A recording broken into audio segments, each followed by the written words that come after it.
Hello everybody and welcome back to another exhilarating edition of Engine Trouble here. I know it's going to be tough to beat a 38-minute video in which we replace two parts, but we're going to try and outdo ourselves here. Today we have a bunch of cosmetic things to go over, so we're going to do some new foot pegs. These ones are from AS3 Performance. What I like about them is they're wide enough where I could land a plane on them, and they also have these, if you see the little screws in there, the removable plates. Which I would assume they sell new ones. I'll be honest, I didn't check. I just like them because I looked at a bunch that looked like they would fit or they might fit. I hate sending parts back because it's just a pain in the ass. So I wanted ones that were definitely a fit for my bike. So I went with these ones. And it's one of the biggest complaints I found of people about this bike is the pegs not being wide enough. So one concern I do have is that these, since they're a lot wider, it's going to affect how my foot contacts the shift lever and the brake lever, but we'll figure it out when we come to it. Speaking of brake levers, we have a new one, a brand new one from Kawasaki that we're going to install because, right, if you take a look at that one down there, got a wee bit smashed when this bike was laid down before, and sometimes I do have trouble catching it, and also it just looks shitty and I want a nice new one. Next things next, we are going to be putting on this very nice looking Tusk clutch lever. The one on there is fine, I guess. I wanted to replace both of them, primarily the clutch lever. I tried finding a shorter clutch lever than this, but you have to buy the whole assembly. This was like $7, I think, and a new assembly is like $120, so I'm not there yet. The other one just got bent. It's hard to grab with one finger sometimes, so wanted to replace that. Next up, we have the unfortunately named rear and front tuggers.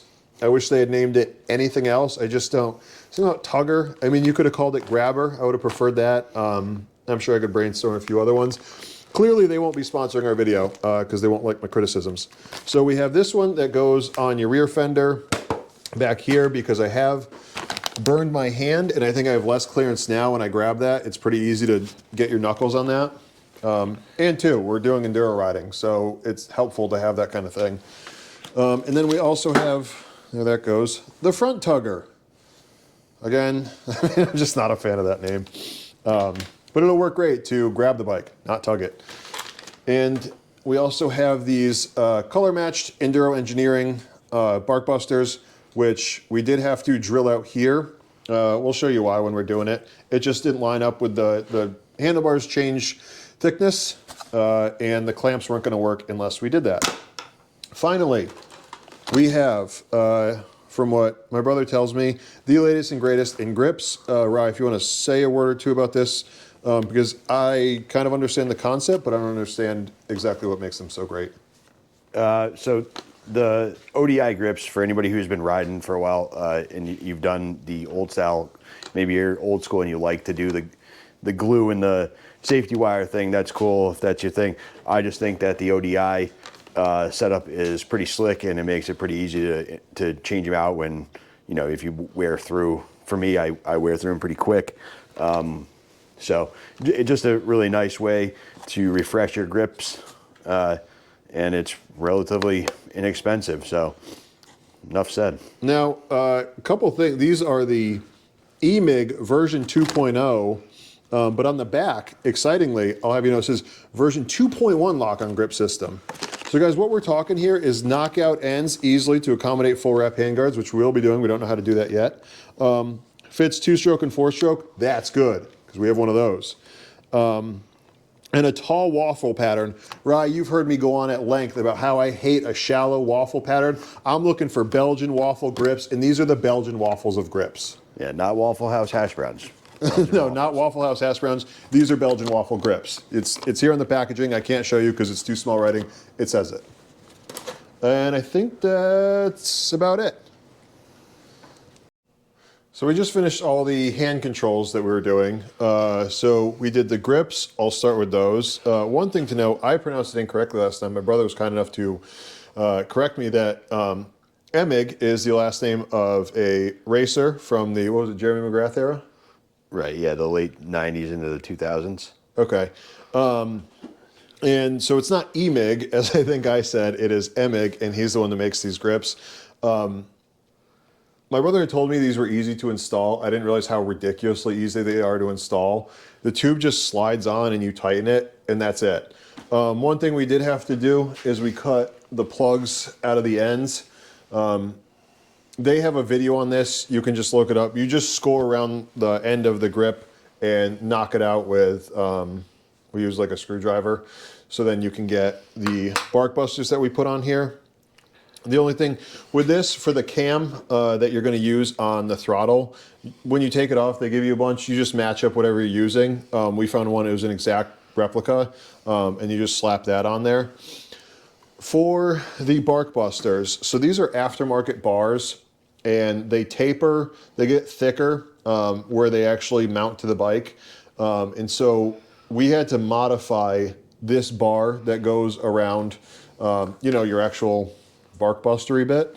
So we had to drill that out so that it would mount, because it just got too fat down here for the mounts that come with it. That part was easy enough. The only, I guess, pain in the ass with these ones is the jam nut on the end, because as my brother pointed out when we were doing it, they'll just spin when you try and tighten them. So we found we just jammed this little guy. Just take a flathead and jam it in there, and that allows you to get it tight, and then you can just pull it out once you get it tight. I think that's about it. There wasn't really any nuance to that. I imagine most people have probably done this, but they are very easy to install, and I can see why these are the best grips out there, because they're, I mean, you can't get adhesive to set up or glue to set up in the temperatures like 30 degrees out. And these are rock solid on there. And the other ones you could spin with your hand. And the throttle side had turned to like a gummy mess. So now we have two deep waffle grips, which everyone knows I love. So now we're gonna jump down to the brake lever and the foot pegs. One thing that my brother noticed right out of the gate with this brake lever is this is from Kawasaki, but on the end here, you have, I don't know, just some junk that's on this part here. So it's not smooth, and that'll catch. So we're gonna sand that down before we install it. Other than that, I think it's a pretty straightforward installation, and we'll check back in once that's done. All right, so we just finished the last of the modifications on this, all the cosmetic stuff. We got the tuggers on. I got my front one up here. One of the things we thought about with this one is, like, how tight do you want to make it? I'm going to see if it really annoys me when I'm riding with it clanking around. I just rode it a little bit in the snow. Wasn't too bad. This one back here, I kept pretty tight because, you know, you don't want to have it up here because then it just makes it harder to pull up on the bike. Foot pegs, those are awesome. One of the things I have to work on skill-wise is standing up while riding. I started riding in the area where you just bought the cheapest bike you could, and if it ran, you just rode it with your friends, and you never thought about technique. You never thought about anything except how fast you could go. So I have to learn how to ride standing up much better, and I did a little bit with those, and they just feel much better. They look like a really quality product. I like that the top plate sits in like a little rubber gasket too. They just feel like a quality item. The brake lever here, this and the pegs were super easy to put on. One note that I would give you that my brother mentioned is this spring here, if that comes off, it may be a pain in the ass to figure out how it was sitting. So before you start, just take a picture of that. Otherwise, it's all cotter pins.